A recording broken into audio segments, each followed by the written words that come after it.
हरि शरणं हरि शरणं हरि शरणं हरि शरणं हरि शरणं हरि शरणं हरि शरणं हरि शरणं हरि शरणं हरि शरणं हरि शरणं हरि शरणं हरि शरणं हरि शरणं हरि शरणं हरि शरणं। नमस्तस्मै भगवते कृष्णाय कुण्ठमेधसे राधाधर सुधा सिंधौ नमो नित्यविहारिणे राधां कृष्णस्वरूपां वै कृष्णं राधास्वरूपिणं कलात्मानं निकुञ्जस्थं गुरुरूपं सदा भजे प्रपन्नपारिजाताय तोत्रवेत्रैकपाणये ज्ञानमुद्राय कृष्णाय गीतामृतदुहे नमः। वसुदेवसुतं देवं कंसचाणूरमर्दनं देवकी परमानंदं कृष्णं वंदे जगद्गुरुं। हरिशरणम्। ओम श्री परमात्मने नमः। अथाष्टदशोऽध्याय। अर्जुन उवाच सन्न्यासस्य महाबाहो तत्त्वमिच्छामि वेदितुं त्यागस्य च ऋषिकेश पृथक् केशिनिषूदन। श्री भगवान की असीम अनुकंपा से, संत महापुरुषों के परमानुग्रह से हम लोग नित्य प्रति प्रातःकाल श्रीमद् भगवद गीता अध्ययन अध्यापन का परम सौभाग्य प्राप्त कर रहे हैं। उसके क्रम में हम लोग कल यह चर्चा किए थे 17वें अध्याय के अंत में अश्रद्धया हुतम दत्तम तपस्तप्तम कृतम च यत् असत इत्युच्यते पार्थ न च तत्प्रेत्यनो यह। जो अश्रद्धा पूर्वक कुछ भी किया जाता है, यज्ञ हवन दान तप आदि, भगवान कहते उसका सत्फल नहीं मिलता। न च तत्प्रेत्य, शरीर शांत होने के बाद भी उसका सत्फल नहीं मिलेगा और न यहाँ भी नहीं मिलेगा। इस प्रकार से कह करके भगवान ने यह श्रद्धात्रय विभाग योग संपन्न किया। कल थोड़ा सा आप लोगों को बताया था, उस विषय में थोड़ा सा और बताने की इच्छा है कि जैसे ज्ञान योग, कर्म योग, कर्म संन्यास योग, ध्यान योग, जैसे नाम रखा है सांख्य योग, अर्जुन विषाद योग रखा है ना। तो अर्जुन का विषाद हुआ तो योग हुआ भगवान से। सांख्य के द्वारा सांख्य तत्व का बोध हो जाएगा तो प्रकृति के साथ हमारा संबंध नहीं है और भगवान से संबंध है, ऐसा अनुभव होगा। कर्म योग के द्वारा योग होगा। उसी प्रकार से ये श्रद्धा योग, श्रद्धा योग और उसके भीतर जोड़ दीजिए त्रय विभाग योग, तो श्रद्धा त्रय विभाग योग। देखिए इसमें जो विशेष बात है, श्रद्धा से योग होता है। जहां भी आपकी श्रद्धा होगी आप वहां अवश्य जोड़ेंगे। गंजेड़ी के प्रति श्रद्धा होगी तो आप अवश्य उनके साथ बैठ के गांजा पी लेंगे। शराबी के प्रति श्रद्धा होगी तो उसके साथ जुड़ करके आप शराब पीना सीख जाएंगे।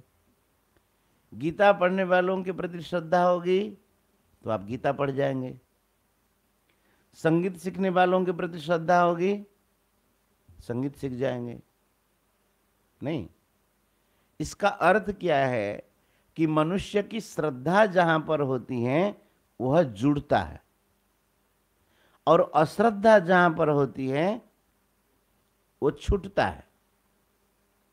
नहीं तो श्रद्धा से तो जुड़ेगा ही जुड़ेगा, लेकिन ये श्रद्धा त्रय विभाग योग, राजसिक श्रद्धा और तामसिक श्रद्धा से ये भी जुड़ता ही है। किसी ना किसी के साथ तो जुड़ेगा। समझ में आता है कि नहीं? और सात्विक श्रद्धा से भी जुड़ेगा, लेकिन राजसिक श्रद्धा और तामसिक श्रद्धा से जहां जुड़ेगा उसका वियोग होना अवश्यंभावी है। लेकिन सात्विक श्रद्धा से जुड़ता है परमात्मा के साथ, भगवान के साथ। तो भगवान के साथ जब जुड़ जाता है फिर उनका वियोग नहीं है। इस प्रकार से श्रद्धा योग तो है, लेकिन श्रद्धा त्रय के विभाग को जानेगा तो वह अपनी श्रद्धा को सात्विक राजस तामस में न लगा करके भगवान की भक्ति में लगाएगा। और उस विभाग को जानने से भगवान की भक्ति में जब वह अपनी श्रद्धा को लगाता है तो भगवान के साथ सदा सदा के लिए जो योग है उसका अनुभव हो जाएगा। समझ में आएगी नहीं महाराज? महाराज कितने बार गीता पढ़े, यही महाराज जी कहते थे नया नया भाव आता है। अब कल ये बात आई श्रद्धा योग, लेकिन श्रद्धा त्रय के विभाग को जानने से हमारी श्रद्धा सही जगह लग रही कि नहीं लग रही है तब ज्ञान होगा। समझ में आई कि नहीं? श्रद्धा तो सबके पास है, चाहे सात्विक श्रद्धा होगी, राजस अथवा तामस श्रद्धा होगी, नहीं? तो इस विभाग को जानने से, जैसे बताया था कि गुणत्रय विभाग योग, गुणत्रय के विभाग को जानने से वह तामस और राजस गुण का त्याग करके सत्व में प्रतिष्ठित होगा और सत्व गुणों से भी अतीत चला जाएगा, गुणातीत हो जाएगा। नहीं, गुणत्रय विभाग को जानने का फल क्या है? गुणातीत होना है। तो उसी प्रकार से ये श्रद्धा त्रय के विभाग को जानेगा तो अपनी श्रद्धा को सुरक्षित रख करके भगवान में लगाएगा, जहां से अध्यात्म उन्नति उसकी होनी है वहां लगाएगा और उससे वो परमात्मा को प्राप्त हो जाए। समझ में आई? अब यह बात हो गई 17वां अध्याय। अब 18वें अध्याय कैसे शुरू होता है वो बताते हैं। अवतरणी का 18वें अध्याय का क्या है? संक्षेप से कहे तो यह है, भगवान से अर्जुन ने तीसरे अध्याय के तीसरे श्लोक में कहा था, पूछा था, नहीं अर्जुन, भगवान ने कहा था, वहां अर्जुन ने पूछा, भगवान ने कहा कि लोकेस्मिन् द्विविधा निष्ठा पुरा प्रोक्ता मया नघ ज्ञान योगेन सांख्यानाम कर्म योगेन योगिनाम। ये तो आप पढ़े हुए हैं। भगवान ने कहा कि ये लोक में दो प्रकार की निष्ठा है, कर्मयोगियों की निष्ठा कर्मयोग में और ज्ञान योगियों की निष्ठा ज्ञान योग में। लोकेस्मिन् अस्मिन् लोके द्विधा निष्ठा पुरा प्रोक्ता मया न, मेरे द्वारा यह पहले दोनों प्रकार की निष्ठा के विषय में कह दिया गया है। और उनमें से ज्ञान योगेन सांख्यानाम, यही है, ज्ञान योगेन सांख्यानाम कर्म योगेन योगिनाम। कर्म योगियों की निष्ठा कर्मयोग में होती है और ज्ञान योगियों की निष्ठा, अच्छा क्या निष्ठा होती है? क्या निष्ठा होती है? बड़ा है या जलेबी? क्या निष्ठा क्या होती है? कर्मयोग उसके लिए आसान पड़ता है और उसको लगता है कि कर्मयोग से ही सिद्धि होगी, बढ़िया, तो उसकी निष्ठा उसमें बनी। किसी को लगता है कर्मयोग से नहीं होगा, हमारे भक्ति योग से होगी, तो उसकी भक्ति योग में निष्ठा है। किसी को लगता है कि ये कर्मयोग तो साधारण है, संसार से संबंध विच्छेद करता है, लेकिन ज्ञान से भगवत प्राप्ति होगी अथवा आत्मज्ञान होगा, तो उसकी निष्ठा हो गई ज्ञान योग से। तो उस बात को भगवान ने कहा था। अब अर्जुन को प्राय करके मोटा मोटी अर्जुन का जो प्रश्न अर्जुन के थे भगवान ने उसको संपन्न कर ही दिया। तो तो अर्जुन अब उन दोनों प्रकार की निष्ठाओं को अलग अलग विस्तार पूर्वक साफ सुथरा जानने के लिए अर्जुन अब भगवान से प्रश्न कर रहे हैं। क्या बात जानने के लिए? कर्मयोग और ज्ञान योग, जो निष्ठा दोनों की होती है, ज्ञान योगेन सांख्यानाम कर्म योगेन योगिनाम। अब भगवान यहाँ पर दोनों निष्ठाओं को अलग अलग करके, ये ज्ञान निष्ठा, ये कर्म निष्ठा, और एकदम साफ सुथरी समझ हो जाए, एकदम बढ़िया तरीके से समझ में आ जाए, परिष्कार समझ में आ जाए, इसलिए अब अर्जुन प्रश्न कर रहे हैं। शुरू करें। अवतरण यहीं से हुआ इस अध्याय का। अर्जुन उवाच संन्यासस्य महाबाहो तत्त्वमिच्छामि वेदितुं त्यागस्य च ऋषिकेश पृथक् केशिनिषूदन। अर्जुन कह रहे कि हे महाबाहो, हे ऋषिकेश, हे केशिनिषूदन, केशी नाम के दैत्य को मारने वाले, परम धाम देने वाले, और हे ऋषिकेश इंद्रियों के स्वामी, और हे महाबाहो आजानुलंबित जिनकी भुजाएं। अर्जुन भगवान के ये तीनों संबोधन है। कहते हैं कि संन्यासस्य तत्वम च त्यागस्य तत्वम अहम वेदितुम इच्छामि। संन्यासस्य महाबाहो तत्वम इच्छामि वेदितुम त्यागस्य च। यहाँ संन्यास का अर्थ होता है ज्ञान योग, और त्यागस्य च का मतलब कर्म योग। तो अर्जुन भगवान से यह प्रश्न करना चाहते हैं कि आपने तो कहा ही है, लेकिन दोनों के तत्वों को मैं अलग अलग समझना चाहता हूं कि दोनों की निष्ठा क्या क्या होती है। इस विषय को मैं अलग से समझना चाहता हूं।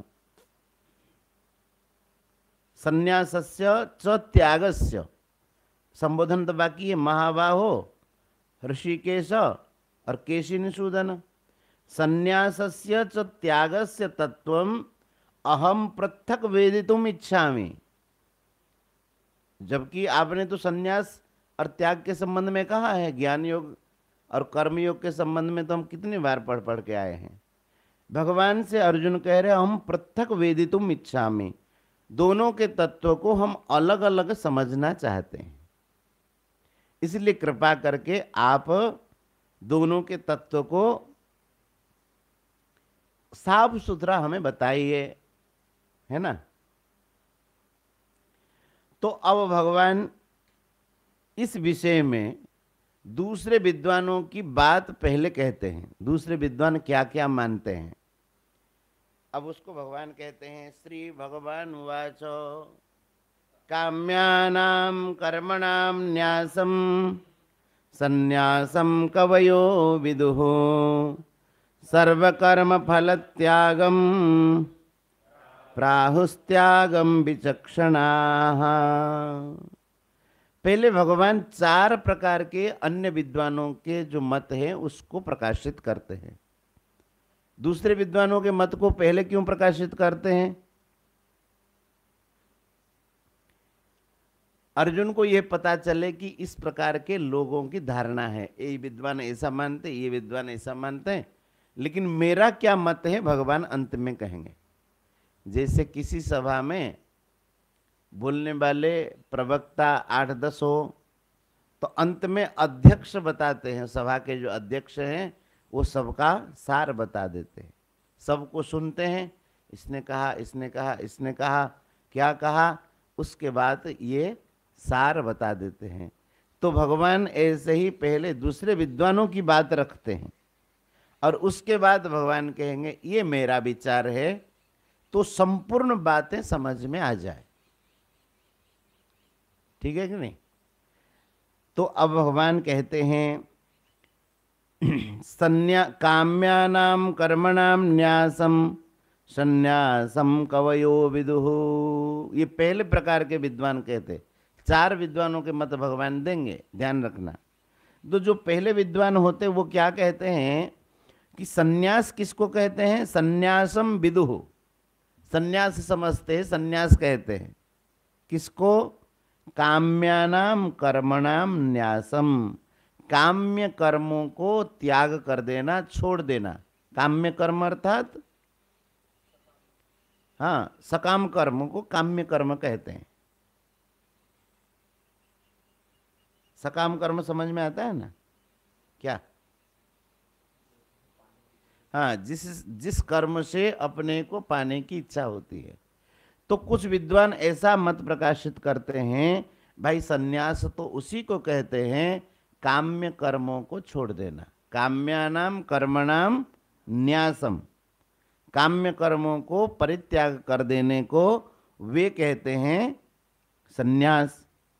अब दूसरे विद्वान जो हैं कहते हैं कि सर्व कर्म फल त्यागम प्राहुस्त्यागम विचक्षणाः, विचक्षणाः, विचक्षण माने जिनकी बुद्धि अति सूक्ष्म है, तो वे कहते हैं कि भाई देखो, सर्व कर्म फल त्यागम त्यागम प्राहु, संपूर्ण कर्मों के फलों को त्याग कर देना ही त्याग है। अब ये सन्यास और त्याग के विषय में दूसरों का मत है, समझ में आ गया है? कुछ लोग कहते हैं काम्य कर्मों को छोड़ देना ही सन्यास है, और कुछ लोग कहते हैं कि संपूर्ण कर्मों के फलों को त्याग कर देना ही त्याग है।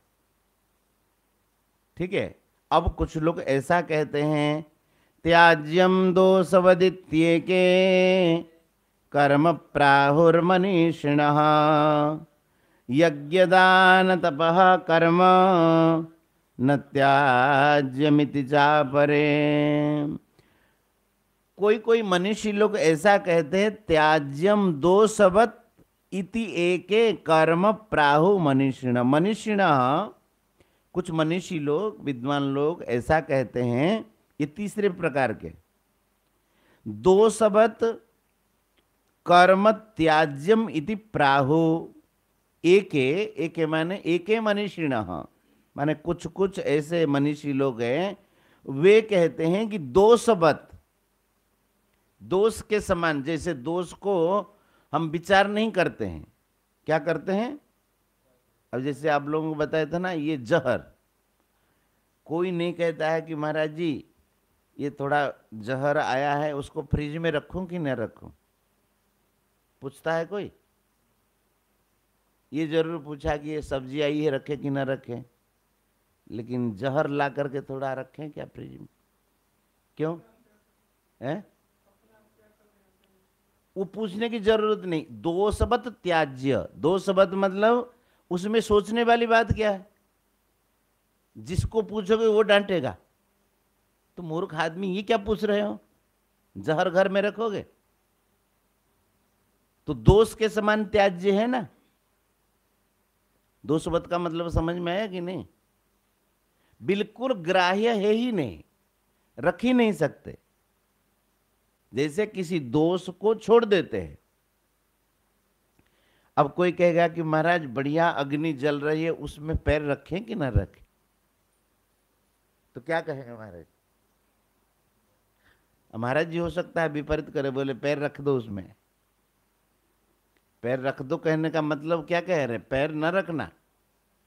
और उसमें तुम अगर पूछोगे हो तो ज्यादा कहेंगे कि तुम मूर्ख आदमी, आग में पैर डाल रहे हो तो जल नहीं जाएगा। तो दोषवत् त्याज्य हो गया ना, संपूर्ण त्याज्य। तो भगवान कहते, कुछ विद्वानों का ऐसा मत है कि मनीषिण एके मनीषिण प्राहु, कुछ विद्वान ऐसा कहते हैं कि त्याज्यम दोषवत् कर्म त्याज्यम इति प्राहु। दोष को जैसे बिना विचारे छोड़ दिया जाता है, वो कहते कर्म करना ही नहीं, छोड़ दो, क्योंकि जितने भी कर्म होंगे सब दोष युक्त ही होंगे। एक आया है ना, सर्वारंभा हि दोषेण धूमे नाग्निरिवावृता। 18वें अध्याय में आया है कि जितना भी आरंभ है, सर्वारंभ, आरंभ, आया है 18वें अध्याय। नहीं नहीं 18वें। सर्वारंभा ही दोषेण धूमे नाग्निरिवा।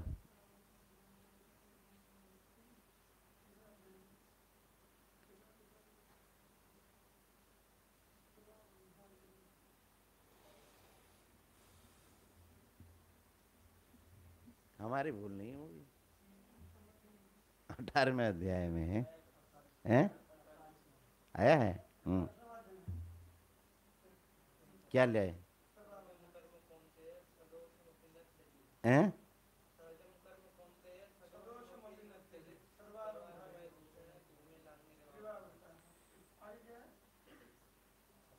असक्त बुद्धि सर्वत। भगवान कहते हैं कि सहजम कर्म कौन्तेय, अपना जो सहज कर्म है, सहज कर्म माने पूर्व परंपरा से प्राप्त, सदोषमपि न त्यजेत, जैसे हमें अध्ययन करने के लिए कहा गया है। अब लगता है कि इसमें कोई बहुत ज्यादा फायदा है नहीं, थोड़ा सा और कोई काम करते जिसमें दिखाई दे, जैसे टीवी में ही आ जाते। अब इस कर्म में हमें बहुत फायदा नहीं दिखाई दे रहा, और दूसरे में फायदा दिखाई दे रहा है। हमारा कर्म लगता है कि इसमें बड़े दोष है, दूसरा कर्म लगता है कि वो तो बढ़िया है। आदमी प्राय करके उसकी बुद्धि होती है जिसमें वो लगा रहता है, उसी को ही कमजोर समझता है। बहुत खतरा चीज है। अरे जिस साधना में लगे हुए हो, जिस कर्म को कर रहे हो, उसको संपूर्ण मनोयोग से करो। वो कहता है वो तो बहुत अच्छा करता है, हम नहीं कर पा रहे। अरे मूर्ख आदमी, तुम अपने ही कर्मों को अगर कमजोर समझोगे और दूसरे समझो कर्म को बढ़िया समझोगे, तो दूसरे का कर्म तो तुम कर नहीं पाओगे, और अपना कर्म कर नहीं रहे हो, तो क्या होगी स्थिति? हाँ छोड़ देते हैं, लेकिन अब कर भी तो नहीं पाओगे दूसरा कर्म। इसलिए भगवान कहते सहजम कर्म कौन्तेय सदोषमपि न त्यजेत। अपना कर्म अगर दोष युक्त हो, जैसे उदाहरण के लिए बताते हैं, भिक्षा करना साधु का कर्तव्य है, ये उसका सहज कर्म है, शास्त्र में विधान है। अब भिक्षा करने में दोष बहुत होते हैं। आप कहेंगे क्या दोष है? जैसे हम लोग यहाँ बनाएं तो अपने शुद्ध पवित्रता के साथ बनाते हैं, लेकिन ब्रज में लोग बनाते हैं तो बच्चे भी उसमें शुद्धि अशुद्धि का इतना ध्यान नहीं रखते। बच्चा भी लाएगा बाएं हाथ में, उसका भी हाथ शुद्ध होगा कि नहीं होगा वो आपकी झोली में डालेगा, है ना। और माँ जो है बच्चे का साफ करती रहेगी, उसमें से बाबा आ गए, अरे बाबा आ गए, बाबा आ गए, दो दो रोटी दो, उसी हाथ में पकड़ करके दे देगी। तब ये दोष हो गया ना। लेकिन महाराज जी कहते थे साधु के झोली में रोटी आने के बाद सब शुद्ध है। क्यों? कि उसका वो सहज कर्म है। सहजम कर्म कौन्तेय सदोषमपि न त्यजेत। दोष युक्त होने पर भी उसको छोड़ना नहीं चाहिए। क्यों? कि सर्वारंभा ही दोषेण धूमेनाग्निरिवावृता। जैसे अग्नि जलाते ही धुआं निकलेगा ही निकलेगा। आप कहेंगे अग्नि जलाएं और धुआं ना निकले, उसी प्रकार से धुआं से जैसे अग्नि आवृत हैं, ऐसे कोई भी कर्म नहीं है जिसमें दोष ना हो। इस कर्म को छोड़ के जाओगे दूसरा कर्म करोगे, लगेगा कि अरे इसमें भी दोष। तो आरंभ आरंभ जितना ही है उसमें दोष होगा ही होगा, लेकिन फर्क ये होगा अपना जो कर्म है उसमें दोष होने पर भी अपने दोष नहीं लगेगा, और जो अपने लिए सहज कर्म नहीं है उसमें दोष लगेगा अपने को। समझ में आएगी नहीं? और जब वो प्रसंग आएगा तो विस्तार से समझा देंगे। ये कुछ विद्वान ऐसा कहते कर्मों को तो शुरू से ही दोष के समान छोड़ो।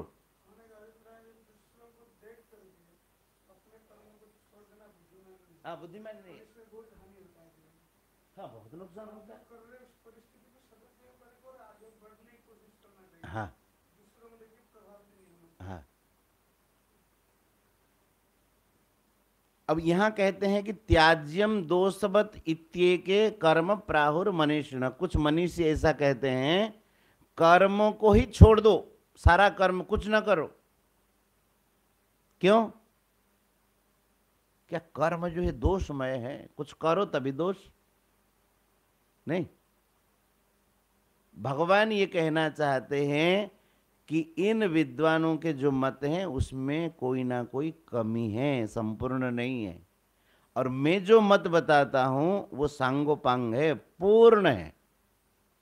अब कर्मों को छोड़े बिना आप रह जाएंगे? अब जैसे इस समय हम अगर गीता पाठ नहीं करते, गीता चर्चा नहीं करते, तो क्या करते?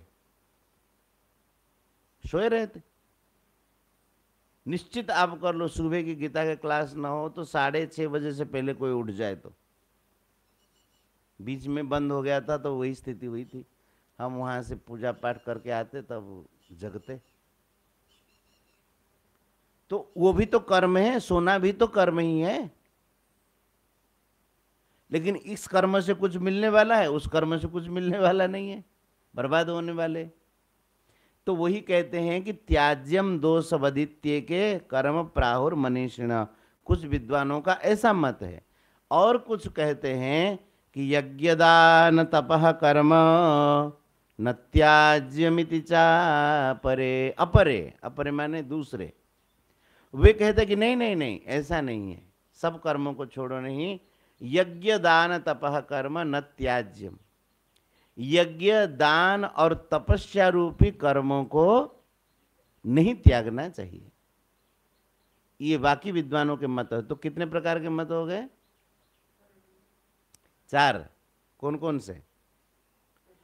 काम्यानाम कर्मणाम न्यासम संन्यासम कवयो विदुः, ये एक मत है कि काम्य कर्मों को छोड़ देना चाहिए।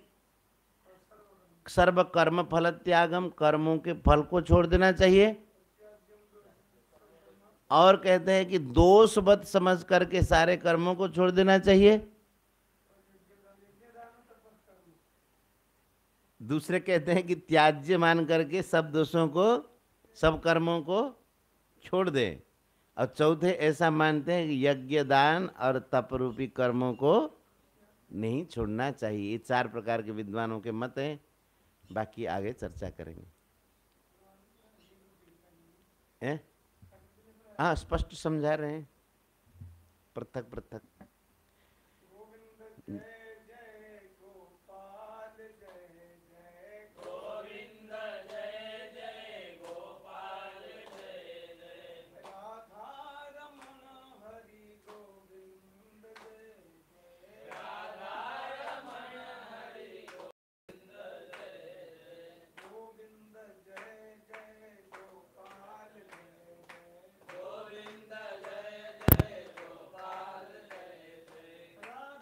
रमण हरि गोविंद जय जय। राधा रमण हरि गोविंद जय जय गोविंद जय जय। गोपाल जय जय गोविंद जय गोपाल जय। श्री राधा रमण हरि गोविंद जय जय। राधा रमण हरि गोविंद। श्री बाल कृष्ण लाल की, गीता मैया की जय जय। श्री राधे।